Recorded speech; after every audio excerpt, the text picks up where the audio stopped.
My name is Marai Gatiesh. I'm a Reservoir Engineer at ERCE.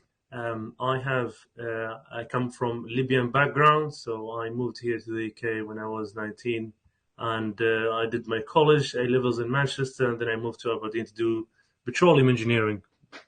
Thank you. And why did you decide to study petroleum engineering? The reason behind it is it might sound silly. I really wanted to do medicine at the Mhm. beginning. And at some point, when I did my A levels, I didn't really like biology in there because it has a lot of statistical studies. And I really enjoyed maths, and therefore I decided to do something related to engineering. But why I did petroleum engineering was more related about my background. I'm from Libya, and Libya has the one of the biggest reserves in the whole world. So it was like a motivation that okay, if I don't get a job in the UK, it would be easy for me to come back home and work there. So it was the start of the motivation why I chose petroleum engineering. And then I started studying, and I kind of fell in love with it. Yeah, interesting. And why did you choose University of Aberdeen for your degree? The reason behind it is because for oil and gas, it was doomed that University of Aberdeen is the best in the United Kingdom, and also all the industrial companies are around. So I could, by myself walk there and then, hand out my CV and try to get an interview or Hmm. an internship. So it's like an easy access for the industry. Yeah, interesting. And what are some of your favorite memories from Aberdeen? Um, I really enjoyed studying, I think, until Corona time. I think the city kind of died after Corona time, but Mm. before Corona, like the city was really vibing. What I enjoyed about it mostly is funny enough, at the beginning, I really liked how gray everything is. So Mhm. the unification, the color. But Yeah. later on, at later stage, I don't like that, and it became one part of the thing that I don't like about the city. But what I enjoyed is just like the campus all connected mostly. Hmm. So you get to meet different departments within the same space. For example, different university, like in other city, maybe they have like the engineering department in one building, which is Hmm. far away from the other department. It just felt like a university. And then Hmm. what I liked most of the people, everyone was helpful. At least in my engineering department, everyone was helpful. Everyone was helping each other. Everyone was nice and friendly. So I think the best place to study in terms of like feeling home. I didn't feel like I was away from home. It felt good. I think the university degree at the beginning of my working career, it felt like I didn't really benefit from it. But Hmm. once you start working and you're doing the things, and then like you kind of have flashback. Oh wait, oh is that what my lecturer means when he said Hmm. this? It's just like you don't see the picture until you start working, and then after that you Yeah. understand what you have studied. If Yeah. that makes sense. Yeah. Interesting. And did you participate in any societies or like sports at the university? Yes, I did. I was the vice president of SPE at some point, Hmm. which is the Society of Petroleum Engineering. Yeah. I was was I think the social um, leader to the Arab House Society. I'm not sure if that still exists or not. And I used to attend a lot of other societies events, but Mhm. those are the main two that I was involved in. Interesting. Could you tell us a little bit more about your internship in Libya as field engineer trainee at Oil Serve?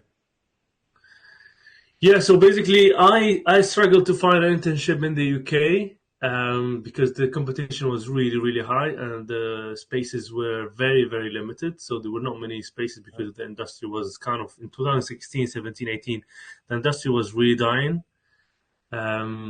especially in the UK. So there was not much opportunity in the UK, or the competition was really, really high. So I had to, do an internship. As you know, is very important for your career. especially for the first graduate job. So you need to have a little bit of internship to put you in advantage compared to others. Yeah. So I went and I applied in Libya, which is where I'm from, and it kind of made it quite easy. And I got an internship, and I found it very interesting because it really opened my eyes of what I am going to get into. Mm-hmm. Because you study, you don't understand what's going on. Like you understand the concept, but like you have to be there. And I Mm-hmm. felt like being in the desert and being near the field, being near the wells, and dealing with that, it kind of opened my eyes, and it kind of made it clear that definitely this is the right choice for me. Interesting. And you also worked as a mail sorted Royal Mail. Can you tell us a little bit more about that experience and what, if you learned anything from it, any skills you gained? Yeah, oh, 100%. I mean, I thought like that was one of the best decisions I ever made, because it kind of introduced the idea of value of money, especially coming from middle class, probably father mother give you everything, and everything is kind of easy access. Mm-hmm. And I think n- working yourself and knowing the value of money kind of introduced this, kind of created a new Marai, Mm-hmm. which I kind of liked because I understood there are some responsibility. I think taking the responsibility is what's very important. And another thing, obviously, is dealing with other people, working with others, individual in groups. I think that's introduced like another kind of skill set that obviously you need um, in the future when you apply for jobs. Interesting. And could you please tell us about your current role and your responsibilities and your day-to-day routine? What do you do?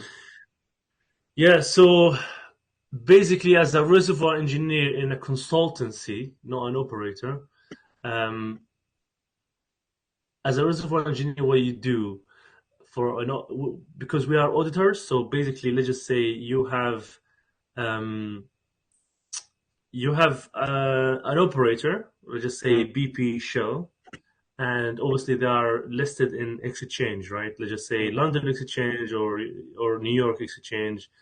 And obviously, as an investor, which is a third party, would like to Yeah. come and would like to invest in this company. The Mm-hmm. company would say, "Oh, we have this amount of reserve, which is equivalent to this amount of money in dollars or in pounds, right?" But like that's the company saying that. But like how the investor would know they are telling the truth because this is a confliction, right, of interest. Mm-hmm. So we come in and we look at the data and we decide if this is the right number or not, Mm-hmm. and we give our number or estimation of the reserve. All Mm-hmm. right, so that's one thing, one aspect. This can be oil. This can be in the oil industry. Can be lithium industry. Can be hydrogen industry. Can be all of the resources. Another thing we do, which is technical studies. For example, let's just say an operator would like to, like maybe they don't have the capability. Yeah. Uh, I'm talking about capability in terms of people, or they have the capability, but they are really busy and they really want to give this project to somebody else to do it while they are working on their project. Right? So we do the study, we do the technical study, and we provide the slide back or a report about our findings. And Mm-hmm. throughout the process, obviously, you have communication between the two parties to kind of create the best outcome for the client. Another thing we do is expert work, which means this work is related to, let's just say, there is a company um, have a block that produce oil from. And then, as you are aware, usually like the production block may be shared by two different company or three different company, right? Mm-hmm. Because they want to reduce the risk involved in investing all your money in one asset. Mm-hmm. So three companies just they are together. And let's just say at the beginning you bought like let's just say 20% of the share, the other one bought 40%. But the thing is, sometimes you bought this kind of square, right? At the beginning, the evaluation say, okay, this amount of square has this amount of volume. Let's just say 10, right? Let's just say 10 for simplicity. So if you say, okay, you have 10 here, but later on, because you are start producing from the field, Yeah. you notice that, oh no, we are producing way more from this part. So it's not 10 anymore, the volume in there. It's 20. Okay, so you've been taking my money because I have this license, which is production license, which is in this square. Yeah. So they will come to us. First, they will talk to each other. Can you pay me back? Because here we go. This is my study, and this is to prove that I have 20, not 10. Mm-hmm. And the other side will be like, okay, we have, no, you have 10, and this is the proof. Mm-hmm. So they come to us. If they don't agree, they come to us. We are the expert, and we look at it, and we say, yes, it's actually 20. So the other person pay off the rest, the pay off the amount of money that being taken over the last few years. Mm-hmm. And then from now on, the redetermination changes, which is the percentage of each company what has. So they just say this company which has 10% now is going to have 20% rather than Mm-hmm. 10. And then the other one used to have, I don't know, 30%. Now it will have 20%. So that's one of the expert studies. So it's like it involves courts. So involve courts and problem, and you have to settle these issues. Yeah, that's the main three part. But obviously, there we have other Mm-hmm. component in our streams. Interesting, very interesting. And so, what's your advice for students who are looking to get into your type of career? I think a lot of people, as a petroleum engineer, they feel like, oh, then everybody is kind of ditching oil, moving away from oil. And I've been telling this when I started. When I started, like 2016, the oil prices went down crazy. I think it was $20. It was really, really down. Mm-hmm. And I remember my brother was telling me, "But this is what are you doing is wrong. You won't have a job." And I told him then, I was like, "Well, but there's no other alternatives. It's just this is temporary, so there's no other alternative." And that's the thing. We are moving. Maybe we move too much or too fast to the transitioning because of obviously the culture that we have right now is, oh, let's just move to green, but like we are not moving in a very responsible way, and that's what exactly BP did. I don't know if you noticed on the news that BP changed its strategy from moving so fast to um, green energy. Now they are investing way more in oil and gas, and Mm-hmm. they understood they were losing a lot of money. And for shareholders, why would they invest in a company that lose money and doesn't bring me value?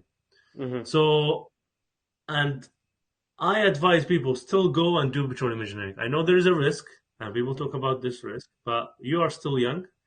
You have time to go and do something in the industry. Also, there is a skill gap that we have in the industry, which means that we have a lot of people that are going to go to retirement at some point. They have a lot of skills, but there's a gap between junior like me and then those people.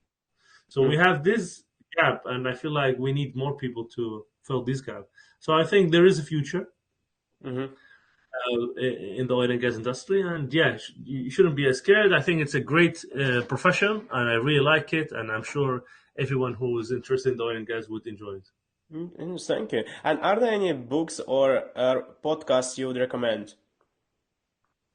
I think in terms of books, I would like to recommend this book. Mm-hmm. So this is called Fundamental of Reservoir Engineering by Dick. I think this is your Bible or your Quran or whatever book you believe in. So that's you in terms of Mm-hmm. profession. And then once you are moving towards the industry, there'll be more resources provided by the company itself, and then obviously you will learn more and more. But yeah, for example, like in terms of BVT, I recommend like Watson. You can approach them as a student. You can ask for material. I'm sure they could help out. In terms of like softwares, I think Betrel and T Navigator are really good for simulation modeling. OFM is very common in terms of production data. Obviously, your skills in terms of Python coding. Obviously, you can use ChatGPT now to write you code, but obviously, it's good to understand how to write code just to double check your work.